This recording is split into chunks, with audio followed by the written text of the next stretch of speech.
Well, good morning. We have a cozy group here this morning, so hopefully everyone had a good flight in either this morning or last night here at reInvent.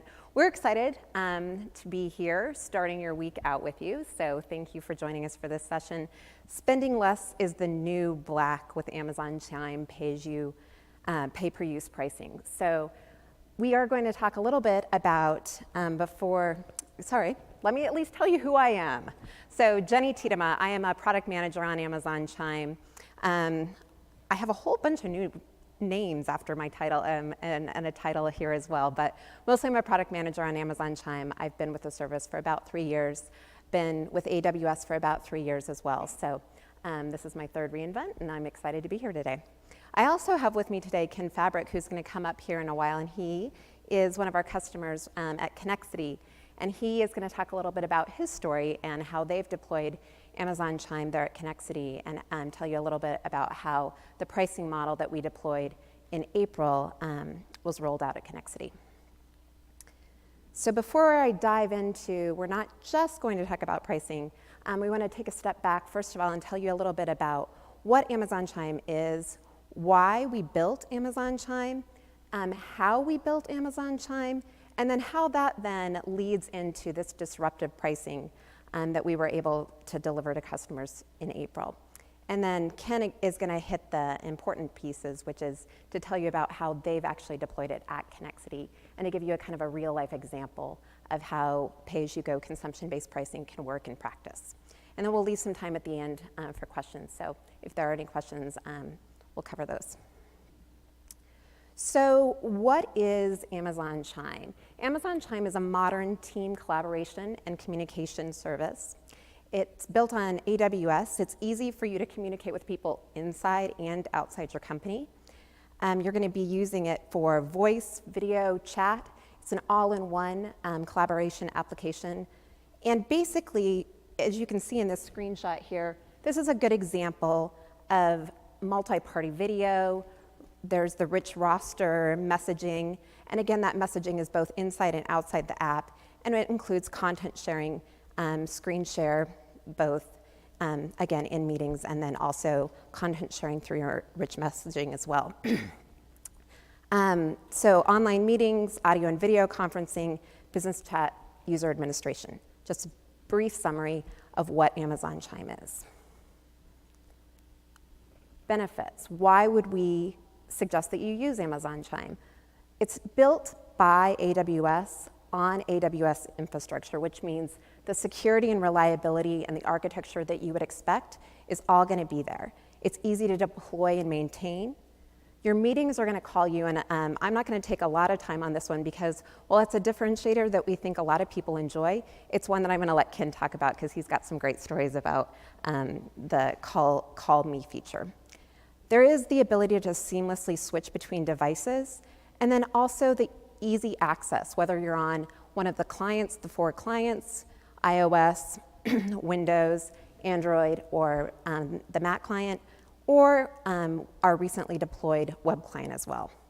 And then you've got your global reach because there is the ability to not only use VoIP, but if you need to use PSTN, that's available with over toll and toll-free dial-ins for over 80 countries.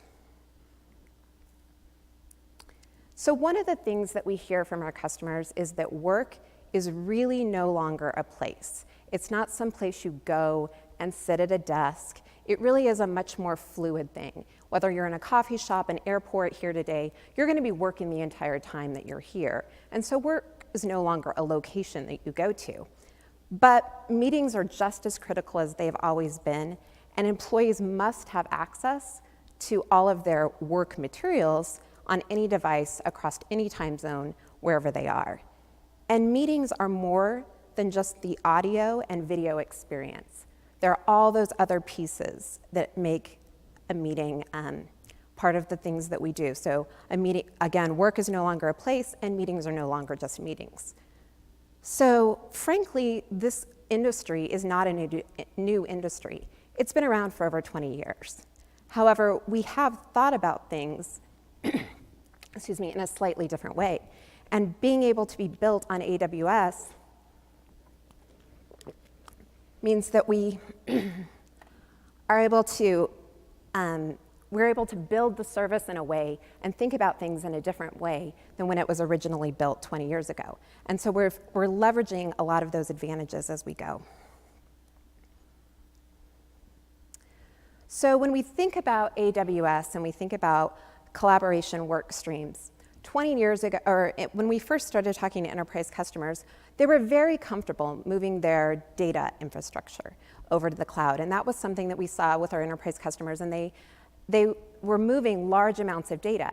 However, there was always this one box or this one server sitting over in the corner. And it's like, well, what about that? That's our collab. Do we want to move that to the cloud as well? And as we talk to customers, the answer is yes. We do want you to move to the cloud, and we want you to move that to the AWS cloud, and it's based on the priority of eliminating technical debt, providing faster innovation, and reducing risk. And by running in the cloud, you have added agility and reliability. And so unlike the state of the industry where there's a lot of complex infrastructure, we're able to offer a single service to our customers that's actually a combination of 25 microservices. We don't want you to know that as our customer. We want you to see a single unified application, a single unified experience. But we want to leverage those 25 plus microservices in order to deliver that experience to you. And so here you see an example of how we're able to use that trusted AWS platform to pull together that experience for you so that while you have a single experience, we actually are leveraging all the power of AWS to provide that to you. So what does it mean to be built on AWS? You already trust AWS services, and we do too. Those are the services that we are using every day to deliver Amazon Chime to you. They provide the same scale, security, and pricing that you expect for the service because that's how we built it. This allows us to offer you team collaboration and at a pricing model that is disruptive and affordable. So these are just a few of the services that allow us to overcome some of the challenges of building a service like Amazon Chime. And that's how do you build real-time voice and video collaboration? How do you build content sharing with controls? How do you have persistent messaging with search? PSTN connectivity. All of these pieces are what we wanted to do as a service, providing Amazon Chime, instead of asking you to have to do those individual things for yourself. But these are all the services that we're using at AWS in order to offer Amazon Chime. One of the questions that we get from customers on an ongoing basis is, okay, great, but you're a new service. You've told us about how you're a new service. Does that mean that we can trust you? We've got a lot of users, we've got a lot of data. I don't know how you scale. So this is an example of Amazon.com. Amazon.com started rolling out Amazon Chime when we first launched in February of 2017. So all the way down there in the lower left-hand corner of the slide, you see that we started with just a couple thousand users. And now we are over 300,000, almost 400,000 registered users with Amazon Chime. And the differences in those colors, you see the registered users, but also the weekly active users, which are almost at 250,000 now. Number of meetings that we handle, getting close to 400,000 meetings, mobile minutes, chat messages, and we recently just hit a milestone of over our billionth persistent chat message stored in DynamoDB. So this is one of those slides that helps people. Did you have a question? We were going to wait for Q&A at the end, if that works for you. So this is just to give you an idea of the scale that we're deployed at Amazon specifically.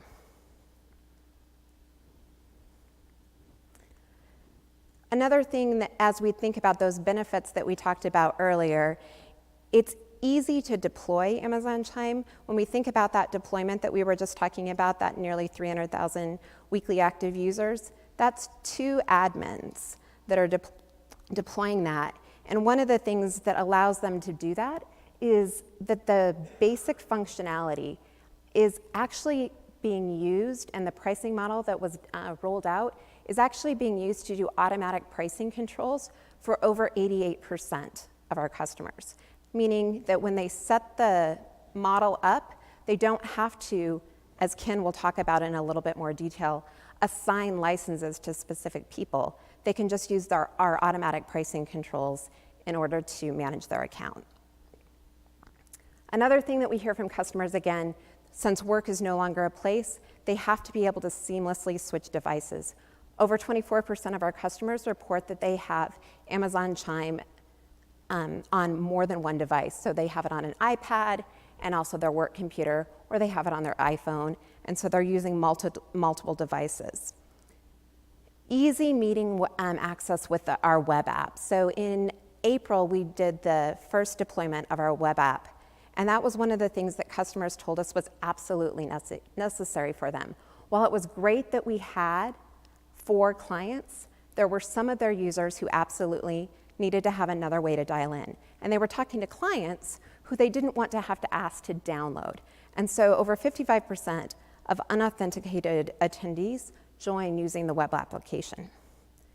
And this last one, again, meetings call you so you're never late. This is actually one of the people that we work with who said that Amazon Chime has made it easier to meet using voice, text, and video. I think it's improved our efficiency. Since it calls us, we have less people late to meetings. And again, Ken's going to dive a little deeper on this one because it's one where I think we can spend a little bit more time. So when we built Amazon Chime, we had 4 design tenets.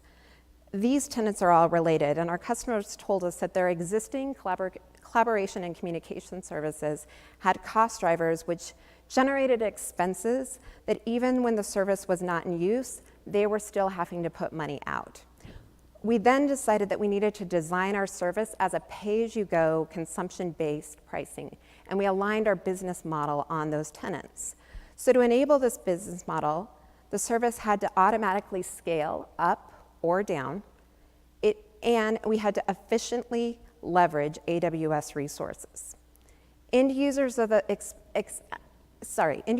service expected an on-the-go, consistent experience that worked with the bring your own device strategy, and that's what we were able to deliver. So these 4 design tenets, scaling up and down, raising the security bar, and device independence, allow us to get to that place where we're able to offer that pay for what you use or consumption-based pricing. So this sweet little guy is Hawk, and although he's not my Shih Tzu, I did previously have a Shih Tzu in the past, and we promised that he, much like Amazon loves dogs, we love our Shih Tzus, so it's kind of a little Chime thing there.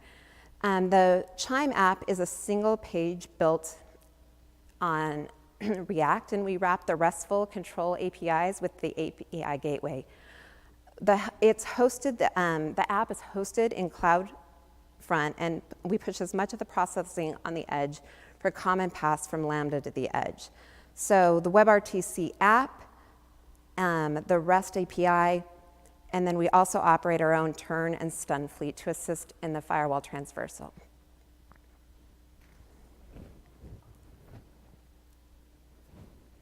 The processing of media operates on a differentiated scaling factor that traditional HTTP-based auto-scaling groups. We cannot afford to disrupt customers. That is the most important thing for us, is we have to be up 100% of the time. And so we additionally have different challenges on how to drain instances within one fleet. And so this scalability that you see here and this architectural drawing is what allows us to ensure the most important thing to us is to be up 100% of the time. And so the flexibility we achieve from how our ASGs operate enable us to do this with an immutable deployment. Every time we push code, we are also updating our infrastructure. So that deployment process of not only updating our code, but updating our infrastructure allows us to be able to give customers the latest technologies without experiencing downtime. So we're creating fresh instances and doing all of this behind the scenes so that customers are not impacted and we're able to remain up the entire time. The actual website itself is hosted on CloudFront with a backend with backing of an S3 bucket. We ensure that the app is cached on the edge, and this request from the SPG land on our CloudFront exposed on the API gateway. The use of CloudFront not only accelerates asset delivery, but also API execution. And although our APIs are commonly mutable, one of the largest contributors, 60 to 70% to the application latency, is HTTP connection management and transport layer security, TLS negotiations. By TSL negotiations with the nearest CloudFront POP, we keep our negotiation packet latencies lower, enabling a 60% reduction in overall request latencies. And this is obviously a super important point when you're thinking about latency as it relates to voice. And so again, all of these services that are listed here, CloudFront, Route 53, API Gateway, all of this is done behind the scenes. So as the customer, again, you're having a single unified experience, but we are leveraging all of this powerful AWS technology and infrastructure in order to deliver the Chime service. A little bit about the telemetry and the tracking that we're able to offer. So Amazon Pinpoint is used for web telemetry. The business and client metrics are captured using Pinpoint. And again, this is just another example of how we're able to integrate with existing AWS services. So if you're already using Pinpoint, you can use Pinpoint to track your Chime telemetry as well. The Kinesis logging stream, again, client JavaScript logs are batched and pushed.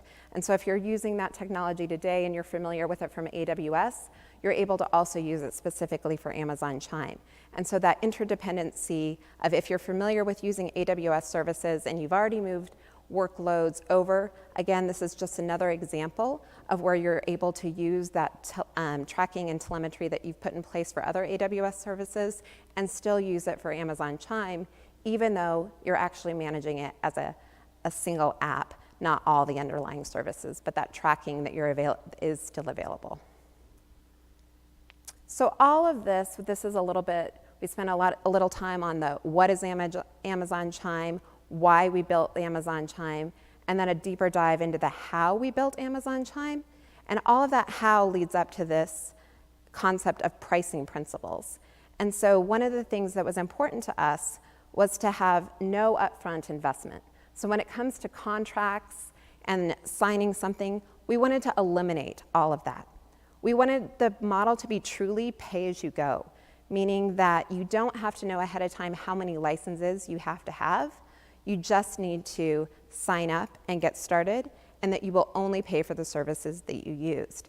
But that isn't enough for most of our customers, because being able to pay as you go introduced a risk model. They said, well, how do we know that we're not going to get saddled with a huge bill at the end of the month?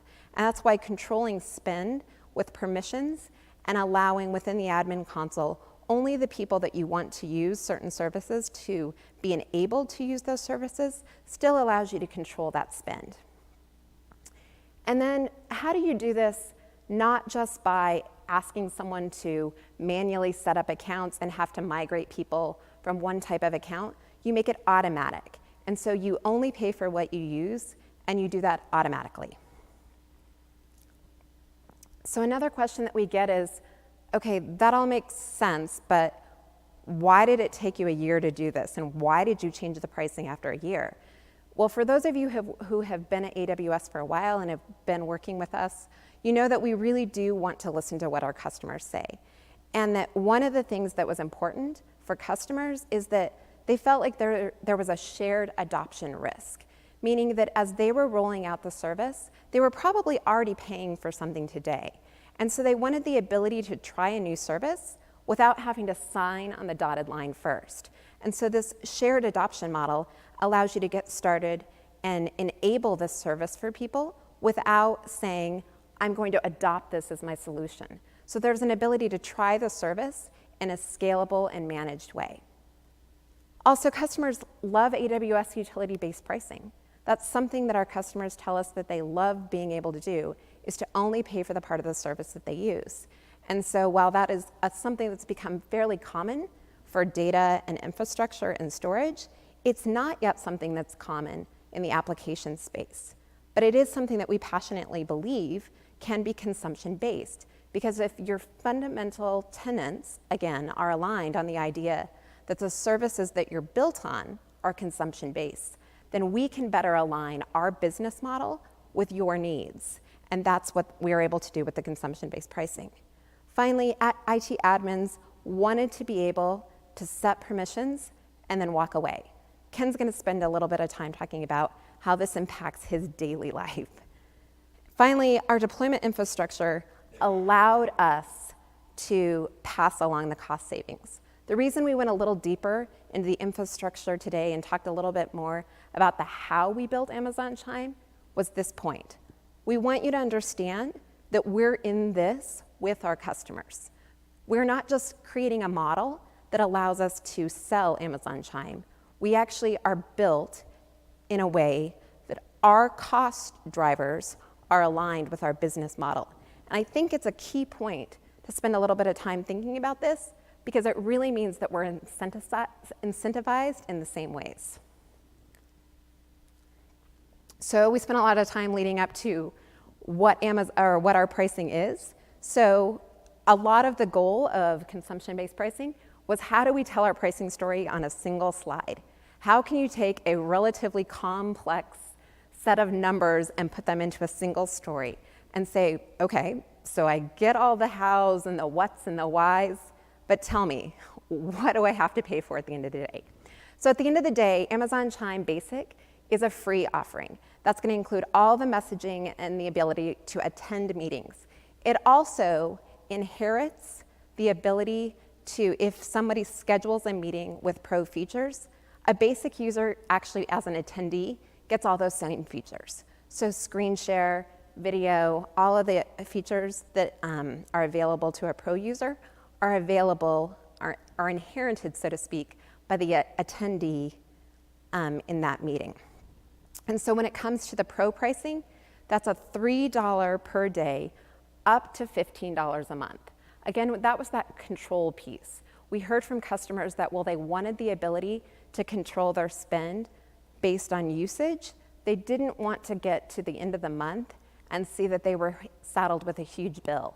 And so that $15 per month cap really does enable an admin to say, okay, the most I would ever pay for this user would be the $15 per month user fee, and then any additional dial-in charges. So how does this actually work in practice? So before we have Ken come up and talk through specifically his example, the pricing does vary per month. And this means that, like, the customer who maybe needs to take a 1-month sabbatical, or they're going to be out, you're not going to pay for them for that month. So if they are a person who is frequently hosting daily meetings in that month, if they host 5, 6, 7 days a month, then you'll pay that $3 per day, maxing out at the $15 a month. But what about if you have somebody who really doesn't frequently schedule meetings as part of their job, but they do have that one important meeting every month that they're the organizer for, and they want to be able to schedule that meeting. They don't want to have to go to IT every time and ask to have that capability enabled, but they do want to be able to schedule that 1 or 2 sessions a month. They can do that, and then again, that bill is just going to be that $6 per month for those 2 days when they were an active host. And again, what about if you have that user who just chats and attends meetings? They never need to schedule a meeting. They never need to host a meeting. That person is actually not going to be charged at all. So the permission for any of these users could be the same. They could all be enabled as pro users, but again, there's 3 different scenarios here. The permissions were the same. One was a frequent meeting organizer, $15 a month. One was an infrequent user. They ended up hosting 2 days in the month, $6. And one never ended up hosting meetings, and there's not going to be a charge for that user that month. And with that, I'm going to turn it over to Ken and have him come up and join me. You're on. Okay, great. All right, there you Thank go. So thank you guys for coming. It's Cyber Monday today, so I'm glad you guys are not sitting up in your hotel rooms shopping for things. It would actually make my company really happy because that's our core functionality, is sort of enabling connections between buyers and sellers, but it wouldn't make me happy. So I'm glad you're here. And my name's Ken Fabric. As it says, I'm a manager at Connexity, a company I'm sure you guys have all heard of. I'm kidding. I know we're one of those behind-the-scenes companies, and you've probably heard some of our earlier names, our earlier iterations. When I joined the company, we had just left behind the name BizRate, but we still kept that functionality for a long time. BizRate's been around a long time. They did those little as soon as you've completed a purchase online, sent out a survey and followed up with you a few weeks later. That business was with us for a long time. We then became Shopzilla, which was an online, basically a comparison search engine, which was a business we held until just recently. Obviously, there's a big company that starts with G that owns the search market, and we lost. So that's all fine. We reiterated, we did something else, and now we're off in a couple other areas that we'll talk about in just a few minutes. I was hired as the Mac guy at Shopzilla, now Connexity. I was hired as the Mac guy. I'm still the Mac guy. Along the way, I've been there about 12 years. I picked up probably 40 other responsibilities, including, basically, everything involving IT. So we service our internal clients for the most part with equipment needs and services. So email, telephones, and of course, collaboration technology, which is why I'm here talking to you today. It works. Awesome. We basically operate as two companies right now, Connexity and Hitwise. They are pretty much separate entities that someday will probably be separated, and I do not know the future of the companies. Connexity is basically deals with product listing ads. I put an example on the slide because I actually wasn't sure exactly what one looked like, even though we did it. These are the ads that you see all over, basically anywhere you go on the internet that tries to get you to click off somewhere and buy something, and they follow you around. I'm sorry, we do those. And they follow me around too. I'm not exempt. So Hitwise deals with competitive market intelligence. We collect information for all kinds of purchases and shopping behavior live and on the internet, and feed that information back through various vehicles to online retailers in many different ways. We are, I'd say, a medium-sized company, about 340 employees now, 5 major offices, 5 countries, 3 continents, and really importantly, dozens of remote workers. We have engineering teams in Los Angeles and Germany. We have sales teams in Los Angeles, New York, and really everywhere that we have a presence. So we're very much split across many different places, which obviously is going to get into the need for good conferencing service to kind of keep us united. Let's see. We also have, along the way, picked up and sold a lot of other companies. Some of them have worked and some of them have not. And we've reiterated a lot of times, which the whole idea of reinventing ourselves every couple of years, every time the market shifts, has just required a lot of communication across teams and across continents. So it's that diversity and this need for different types of meetings that that drives our need for Chime.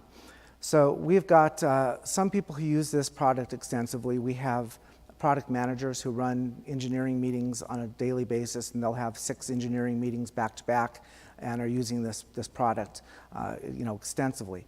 And then I have a one-on-one with my boss who works in San Diego, and we talk 2 or 3 times a week at least. We have customer service people and sales people who use us for outsourcing customer training. We have huge all-company meetings that maybe have 100 to 200 people at a time using the product. I'm going to talk in a little detail about one of those meetings that I was very proud of. I'll tell you a little about that in just a few minutes. Basically, all of these items have driven our need for a good conferencing client.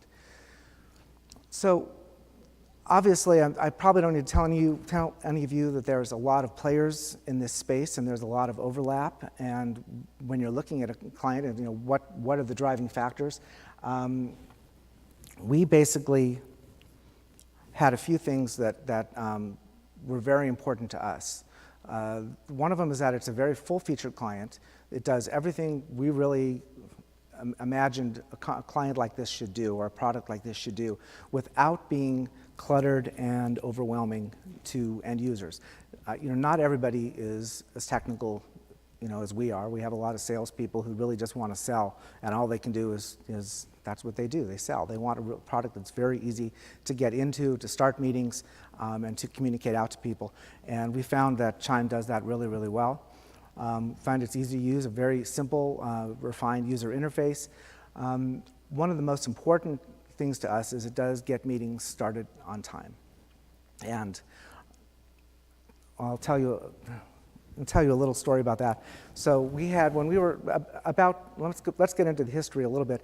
I guess about 7-8 years ago, we were, like most people, imagine, we had a telephone bridge, and I think most of our calls were done over the telephone, I assume. I don't even remember back that far, truthfully. We had a few GoToMeeting licenses. So our customer service people were basically using GoToMeeting, and everyone else was using the telephone.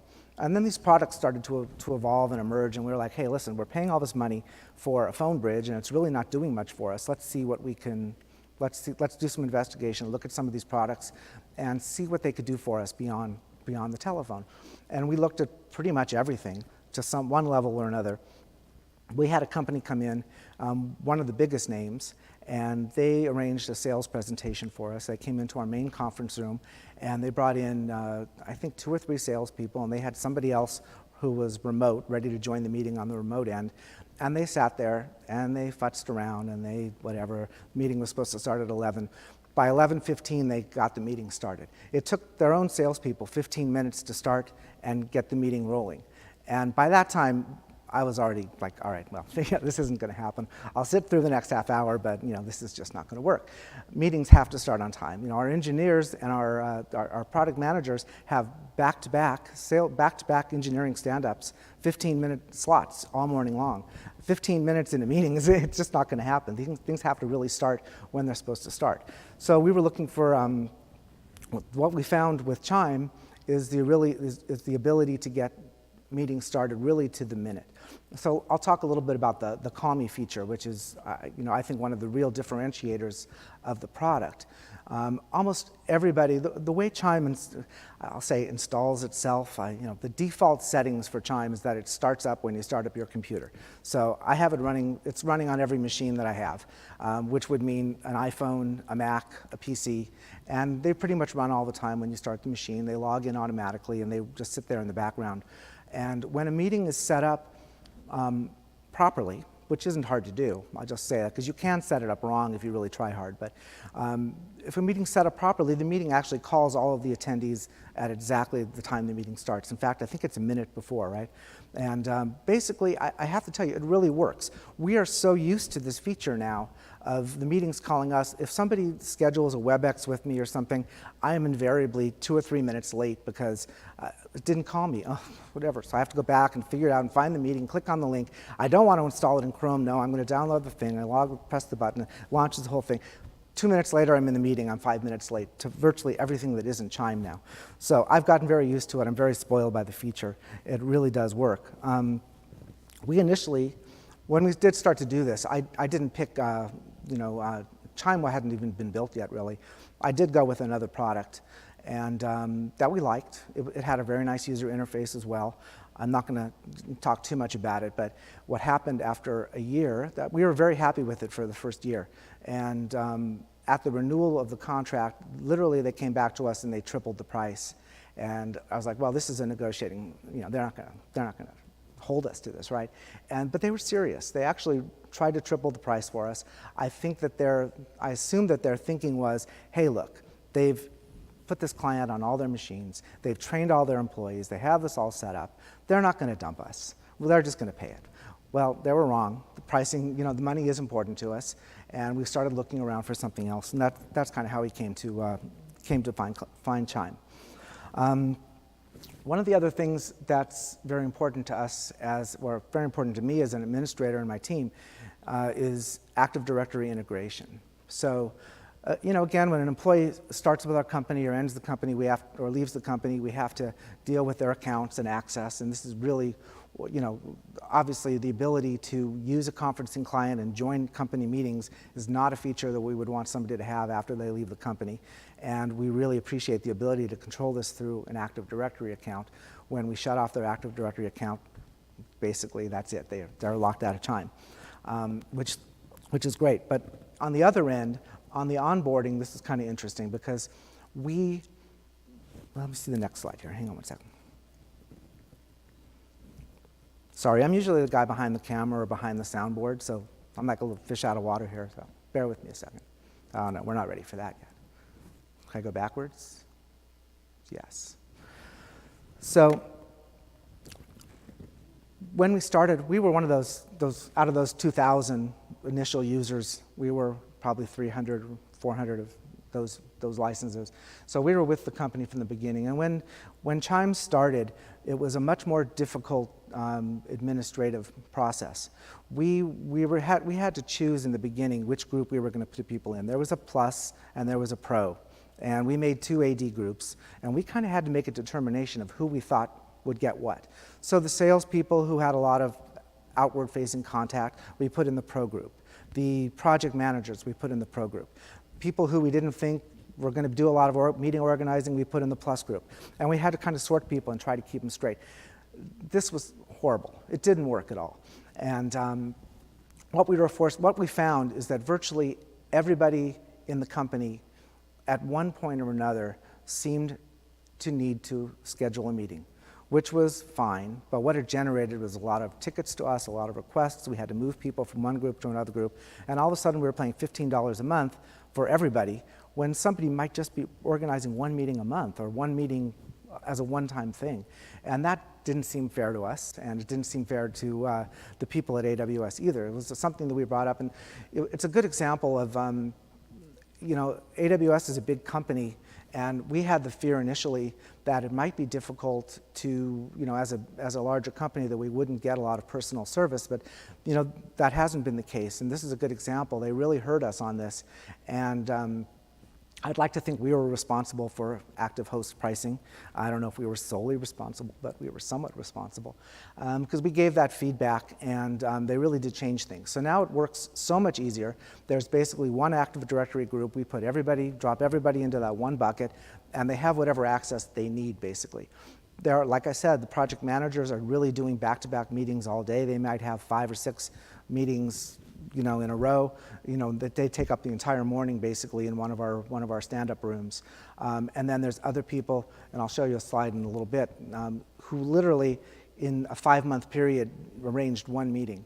And they were basically, for that, if you look at it over a 5-month period, they were charged almost nothing for that. So it's very, very nice to have that and to be listened to by Amazon on something kind of so critical for that.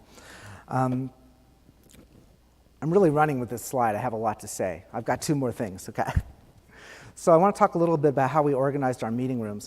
And, it's nice to stand up here and talk about this. I have to tell you, I go home and after having done like this, what to me was like an exciting, successful meeting, and I want to tell my wife and family about it, and they're like, this is so boring, Dad. Shush, go away. So thanks for listening. Hope it's a little more interesting to you guys than it is for my family.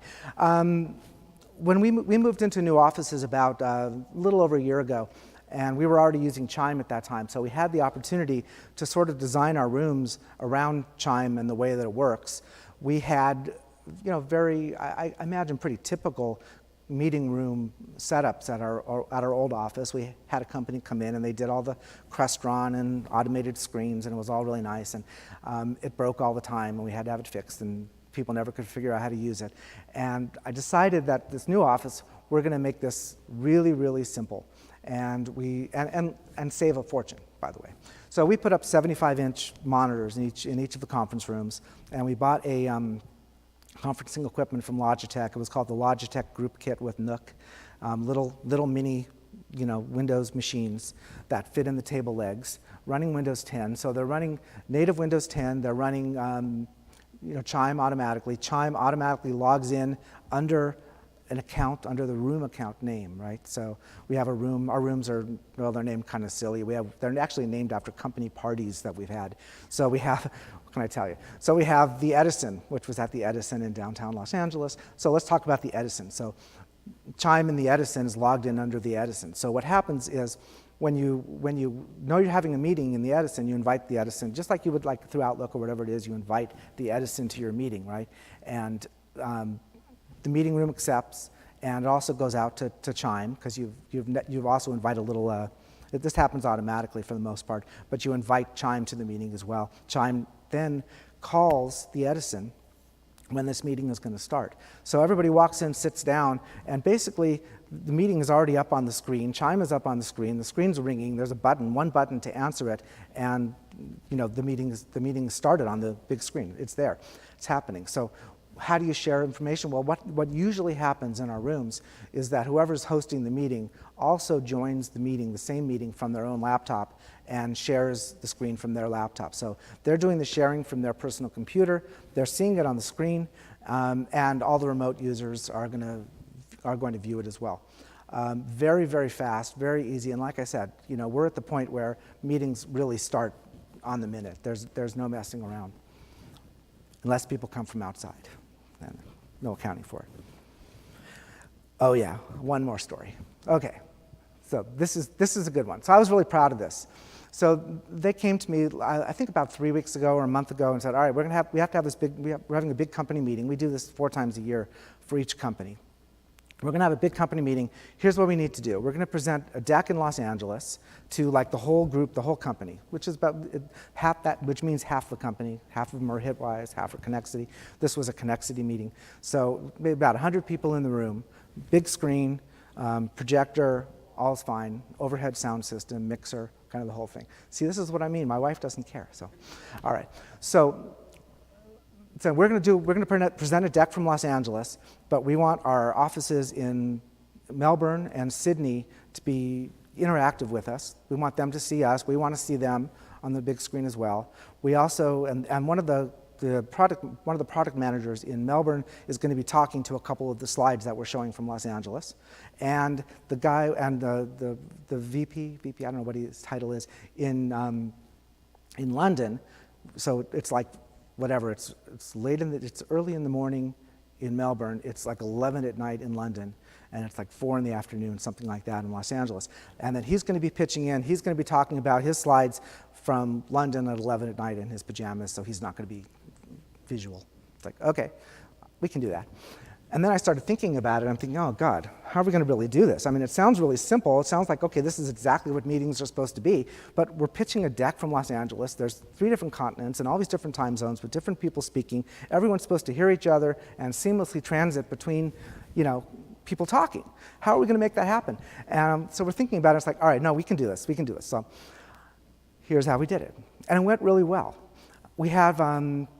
we had lavaliers and hand mics in our main conference room. They feed into a mixer, had the little mixer going out into the Nook computer, right? So audio and going out to the overhead sound, which is great. Then we had sound from the Nook going out to the mixer, so we can hear other people out to the sound system, up in the top. So that worked out great. I had the Nook was joined to the meeting, so anything that was presented was being shown on the big screen up in front. And then I had a computer with the deck on it with a little remote control, because all my executives want to do is sit there with one of these and click left and right. They don't want to sit there on a computer and they don't want to control things. They just want to go left and right and talk about their slides, right? So I gave them one of these controls. They were controlling my computer, which had the deck on it. My computer was showing the slides to the meeting. The camera was showing the speaker area to the group. And it all kind of worked. When they pitched it back and forth, Nigel in London joined in for his slides, David in Australia joined in for his slides, and it actually all happened pretty fluidly. Now, okay, yeah, there were a few little, whatever, but for the most part, it was very, very fluid, and I was really proud of pulling that one off. So there you go. That's my big example. All right, so active host pricing. So we've talked a lot about this. We talked about the administration, what we thought was kind of this inherent unfairness of paying full price for employees who might only use this once or twice. Amazon, I don't really have much more to say about this. The truth is we actually really covered this already. I'm going to skip to the next ugly slide that we had a lot of conversations about. The marketing department hated this slide. They wanted me to change it. We went back and forth like 6 times on this. But I argued for this, and there's a reason. You don't have to read every number. Okay. The idea behind this is, this was actual data. We really didn't, I knew kind of what we were paying for Chime on a monthly basis as an aggregate, but I really had no idea how the active user pricing affected us on a real basis. So we dug into some data, and I wanted you to see that this is actual real company data from my company pulled over the course of 5 months in the middle of this year. So on the left side, you can kind of see the data that goes into the diagram on the right side. So before we even look at this, I want to just make the point that a full 24% of our employees aren't represented here at all. They're the 24% that never organized a call. They only attended meetings, and they basically never were an organizer. They were never charged at all. So full 24% of our employees basically are not represented here. They're not on it. Okay? So that aside, the real important thing to see here is the 29% in the upper left of the pie chart. That's the 29% that actually paid full price. Those were our project managers and the people who organized a lot of meetings. Those guys are doing, whatever, 7, 8 meetings a day, and they're paying the full rate. The rest of that, the 71% of the rest of that chart, are paying on some gradated rate between $14.40, and this is over an average of 5 months. So that when you see like 60 cents there, that means they were basically charged $3 one time in the 5-month period. So that's why we came out with 60 cents. So basically, 71% of this company, for 71% of our employees, we were paying some prorated rate, okay, between $14.40 and 60 cents for those users. So that represents really quite a huge savings. And as far as I know, Chime is the only service out there that has this type of gradated pricing. And that, frankly, is about all I have to say. Happy to answer questions after. Let's bring Jenny back up to make a few more points. You want to go ahead and stay up here with Sure. me in case somebody has questions for you. So again, thank you for sharing the story. All of us can spew a lot of words and give a lot of data, but it always feels more meaningful when we can have a customer come up and actually tell a story about how it does impact their life. And even if your kids aren't interested, we're interested in hearing about it. So it's good dinner time conversation for this group. So I know we had a question earlier. Can we take a question now, or if anybody else has a question? So there was a slide with Amazon.com usage. Sure. Happy to flip back if it Right. is helpful. Somewhere, it was towards the first half of it, there was a dip. It was which early, kinda early, seems but significant. I'll try and get us there here. Go ahead, though. I was just wondering if you could explain that. We'll get there. Okay, so the question then is about the Amazon Chime usage. So specifically, there we go. Right. In the weekly active users? Weekly active users versus registered, is that the question? So the question is that dip in the weekly active users. Did something happen with Chime or? No, I actually think it's seasonality. So when you think about that time at the end of the year, it's actually not during necessarily for Amazon's a little bit different because of the retail, but there is still a lot of people internally. So it's more the seasonality, Okay, cool. which again is part of that consumption-based pricing, because when those people are not using it, you're not being charged. And so, it's not uncommon in some industries for people to take a month off in August or a month off. And so that seasonality is just the registered users. So Okay. good question though. Can I do another one? Absolutely. So at our company, the admins usually, set up all the meetings. Yes. And if you are a host, can you have multiple meetings going on at the same time, just between different users, let's say in different conference rooms? Or if you set up a meeting like a 10 to 11, you cannot set up anything that's running between 10 and 11. How does Yeah, how so does the that part question work? is about, as a host, can you schedule multiple meetings at the same time? Right. So usually, especially in the case of an admin, that's more handled by the delegate scenario.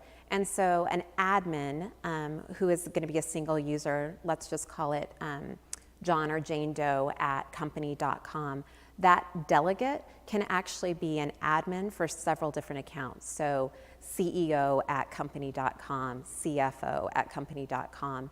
And so there can be multiple, that EA can schedule for multiple admins, and there can be multiple meetings going, but there really isn't the need to use a single profile to schedule multiple meetings. So it would be for each of those people that are hosting or scheduling a meeting. But a single delegate can have multiple meetings going on, but it would be just an organizer for each of those different meetings. Does that answer the question? It wouldn't work. Wouldn't work. No, you need multiple accounts. You Okay. can't do back-to-back. We can't do multiple meetings under one account. You'd need to either set them up under You can only have meeting room names. one stream, so you don't want multiple. You really don't want one organizer to have multiple meetings going. Again, they could have that delegate experience, but you'd want it to be the organizer. So happy to talk more about the use case. It sounds like there's something super specific that you're Okay, trying no, to no, do. no. Well, we have admin assistants who have delegate access to multiple accounts, and they're scheduling on behalf of other people. But one account can only do one meeting at a time. So. Okay. And then and is Chime only setting up meetings in conference calls, or because I saw chat kind of mentioned a few times, but it wasn't really gone into depth. Is Chime also, once it's set up, are you available to do IM between? Is Chime set up to do IM? Absolutely. So yes, so there's persistent chat as a standalone platform. So in addition to being able to set up meetings, it's again going to be the platform that you can be using for messaging all day. So there's messaging within a meeting, but then there is also persistent chat, including one-to-one and groups and rooms. So a full-featured chat client as well. We'll all the time start off with chatting with somebody, and then say, you know what, I need to see your screen, and switch it over right away to a call. And then they'll share their screen, and we'll switch over, and I'll be looking at their screen. There's also tools to do remote control. The truth is, I don't really use those much because we have a different client that we use when we want to go into kind of remote functionality. But but going in and having them share their screen so I can see what people are doing is something I have to do all the time. So. Yeah, great questions. Right in front. Oh, sorry about that. Go ahead. No worries. Two quick questions. One, can the meetings be recorded for consumption later? And two, you had talked about the system calling you if you miss it. How many times does it call you if you don't answer in the first time? Because we have executives that are running late all the time too, and can you set it up so that if they don't answer, it'll call maybe a second or a third time before it gives up? Sure, two great questions. So the first question, recording, is that a feature and functionality that's available? Yes.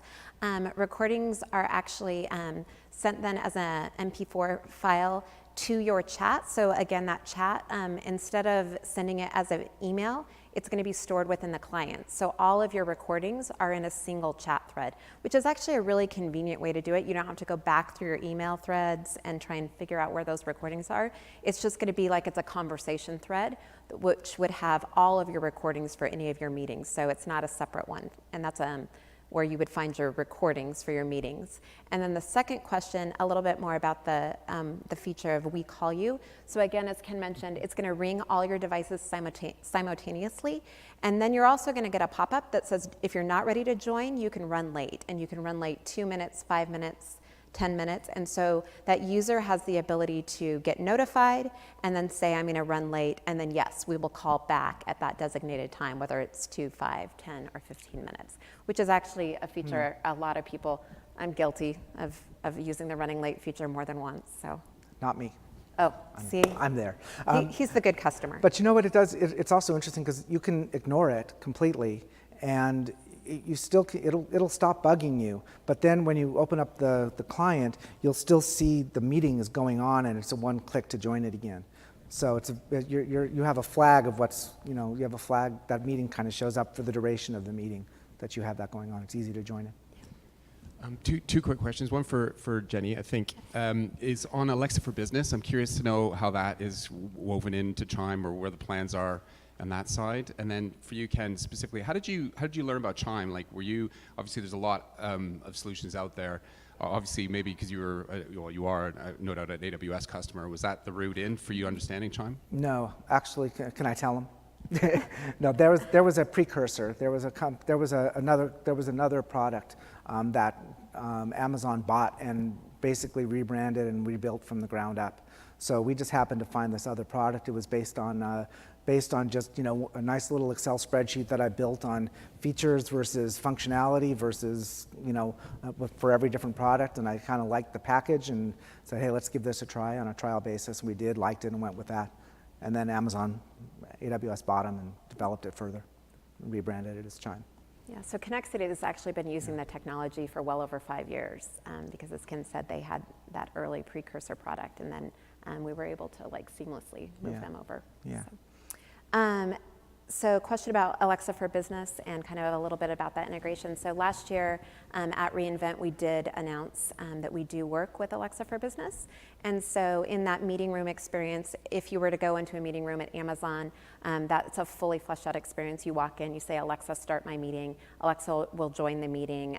The PIN can be added. And so there's an in-room integration that, in our case, it's integrated into the calendar. So it says, would you like to start the meeting for Jenny Tiaitama? And I say, yes, even though that's not me. I'd like to start Jenny Tiaitama's meeting. So it's Jenny Tiitama for anyone who has their name mispronounced by Alexa on an ongoing basis. So, but yes, so that integration is available today. And we're happy to talk more about that. And so customers are able to roll that out with either the Dot or the Echo in their conference room. Any other questions? All right, well, thank you, guys. I know it's been a small and intimate session, but we'll be here for a couple of minutes afterward. Monica would kill me if I did not tell you that we have Amazon Chime socks for you. They are super cool and cozy, so please grab some so that you can keep your toesies toasty while you are spending time in Las Vegas. So again, thank you so much, and have a wonderful reInvent. Thank you, guys. And remember, it's Cyber Monday, so go shop a little, okay? Keep me in business. Thank you.